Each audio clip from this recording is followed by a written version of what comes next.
we are Geeks Not Nerds. I'm Captain Logan. And I'm Vince. And today we're going to be talking about Shadowland. That's right. All shadows and all lands. Now, Shadowland is about 3 issues in now. It's going to be 5 issues, right? And 3, let's see, 5. If by yes, 3 5. you mean about 20. Well, no. The main Shadowland title, the mini, is 5 issues. And so we're more than halfway through Shadowland now, so we thought we'd talk about it a little bit now at the midway point and tell you what we think about it. It's halftime for Shadowland, and we thought we'd talk about kind of do a halftime show on what we thought of Shadowland so far. And now I've been reading Shadowland and the main Daredevil line, companion with Shadowland, and I think Vince has been keeping up with those also, right? Yep. And there's all these other Shadowland tie-ins and stuff that are gimmicky enough that I'm not looking at them. Yeah. I don't know if any of them are any good. I thought about maybe picking up the Elektra one, but I probably won't. Yeah, I thought about picking up the Bullseye one, but he's not even in it. Oh, well, he's in a casket, but he's... Is it Bullseye Funeral for a Friend? So anyway, we're going to talk about Shadowland. Shadowland and Daredevil. And so, Vince, ultimately, how are you feeling so far about this series? I'm thinking that both Daredevil and Shadowland are bad. Oh, okay, all right. I'm severely irritated by some of this stuff. And, well, first of all, a lot of the themes coming through this with Daredevil taking over the Hand. I've already seen some of this stuff with Daredevil taking over the Kingpin spot. And that was much more interesting because Daredevil was, of course, fully aware of what he was doing and completely in control of his faculties. So, I suppose I just complained about 2 things in one sentence. So, I'm going to say Brian Michael Bendis did it better. I mean, I liked Daredevil more despite the fact that he was doing something ridiculous. The other superheroes had to intervene. And too close together, too, right? I'm not saying that they shouldn't, retread ground, because after 60 years worth of continuity, or around about then, or 50, whatever. Yeah, you're going to be doing some of that. You're going to hit the same spot, same points twice. However, when you're doing it within a span of, 4, 6, 7 years, it's a little close. Be original enough within a decade, I'm thinking. Yeah. It's not like we took an earthquake to Gotham twice in the 90s. And to be perfectly fair, this is a radically different story than what Bendis was doing. Bendis was trying to do an interesting character piece, and these people are trying to do an event. And I haven't read Bendis' stuff, and so from what you've told me, if you're right about how interesting that stuff was, and it sounds good, I like it. That does sound a lot better than what's going on here. Okay, so the first issue of Shadowland, I really liked, and then it kept going, and I decreasingly liked it more. I mean, I liked it less as I went along. I think sometimes I get caught off guard by art, and I'll just be like, "Ooh, this is pretty," and then I get excited about something, and then I look over story points, which is awful, and I didn't mean to do this, and so sometimes what I'll do, because you're reading the stuff as it comes out, so there's like 30-something days in between the last time you read it, so sometimes I'll go back and reread things, and the more I reread these, the more I find stuff that I forgot about when I read it first, because I was going, "Ooh, look, cool art," and one of those is the big thing that kind of told us that maybe Matt Murdock wasn't quite himself in the first issue, but I just kind of forgot about as I was going on. And then when it came back to my attention, I was like, "Oh, this has actually been a problem this whole time, hasn't it?" There's that panel in that first one where he grabs his head and he's like, "Oh no, la la la," and he's like yelling and stuff. And I was like, "Oh, what is that about?" And then I just kind of skipped over it. Well, so apparently he's sort of kind of possessed, and the Hand has been kind of doing this to him the whole time, and my whole thing is, just like you said, Vince, I prefer a character piece, and what is the point of not just a mini, and not just an arc in a comic book, but doing a full-blown event out of a character people care about getting possessed and doing things completely out of character? Why am I supposed to care? And that's kind of where I'm at right now. I think this almost feeds into the idea of I like darkness in my comic books, to where the character has nothing to do with anything within himself. He's going to do something forced into him. And I just repeated what you said. No, that's okay.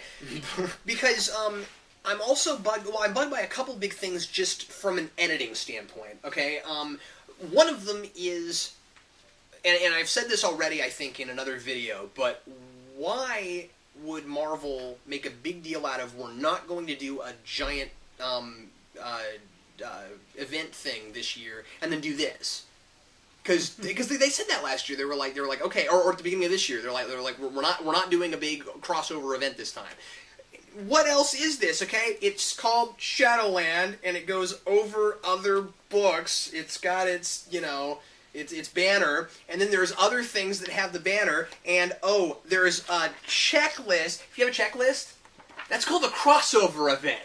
So that's irritating to me. Now, I'm not mad that they did it as a crossover event. I'm mad that they said they weren't going to, or at least that's what I heard. Maybe I'm forgetting things, but I thought they said that.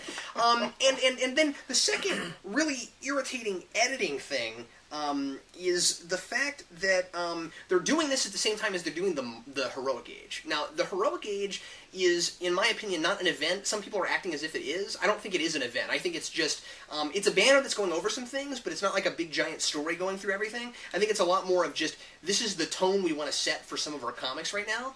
How can you have this giant evil tower in the middle of New York City making ripples all over the place, doing this giant dark thing? This feels a lot more like it ought to fit in Dark Reign.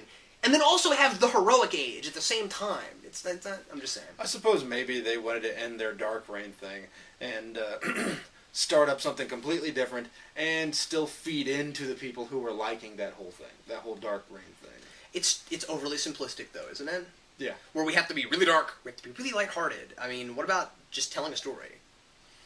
I don't know. It's just how I feel about it. So anyway, I liked it at the beginning, and like I said, I'm liking it less and less as it goes along. I like the Daredevil stuff better than I'm liking Shadowland. Yeah, it is better. I wouldn't say that it's like leaps and bounds better. I would say it's just a little better than Shadowland. I think that's mostly just because it has to fit into the same storyline.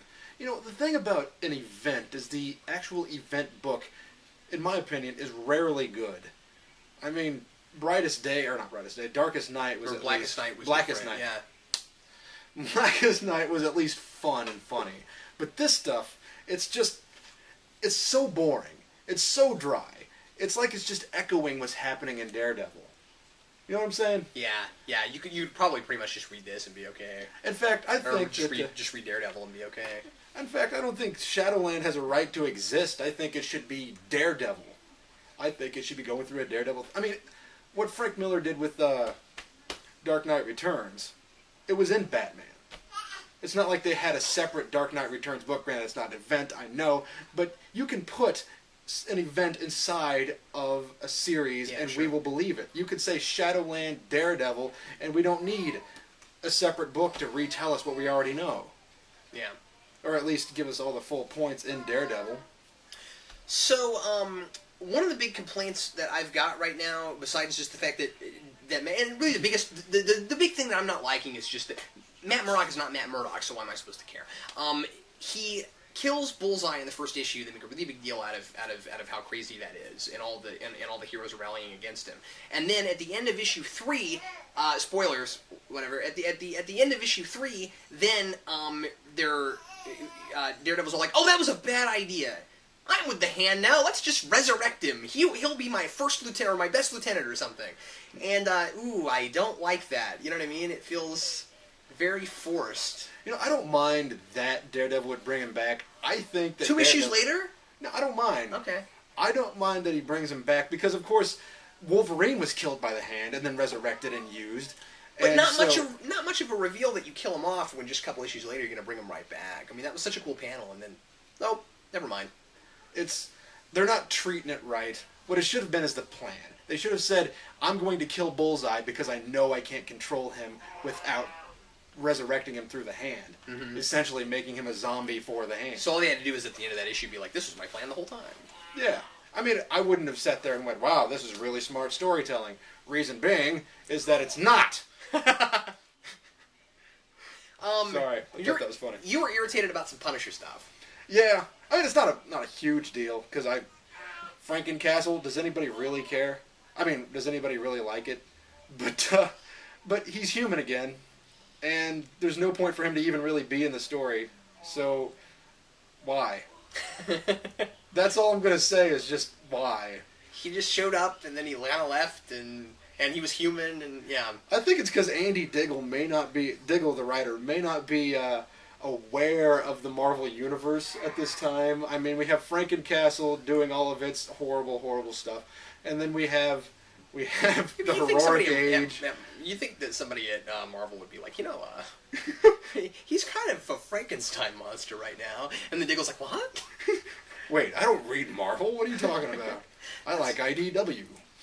It's my favorite kind of root beer. So sorry. I like it.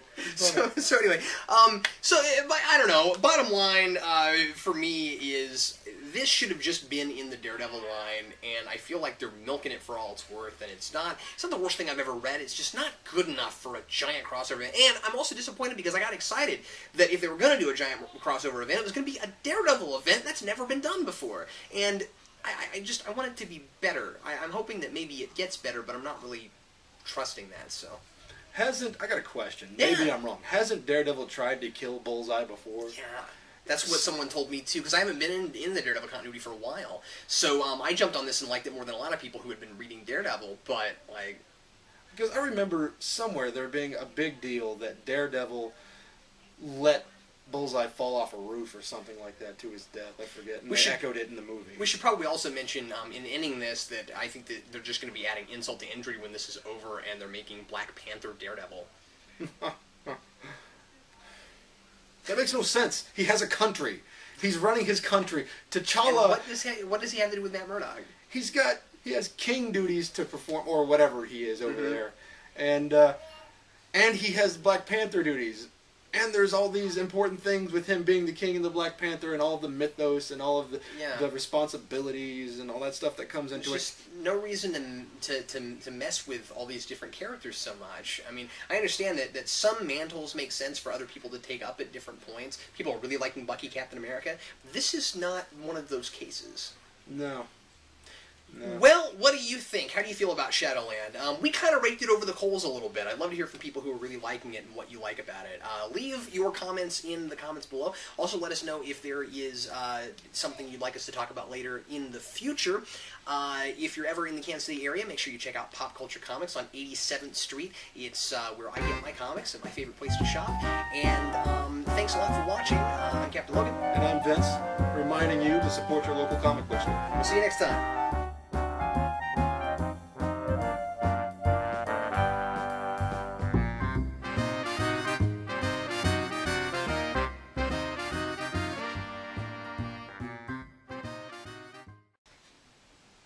Hello everyone, I'm Captain Logan. And I'm Vince. And it's time once again to recommend See, things. I was holding these and then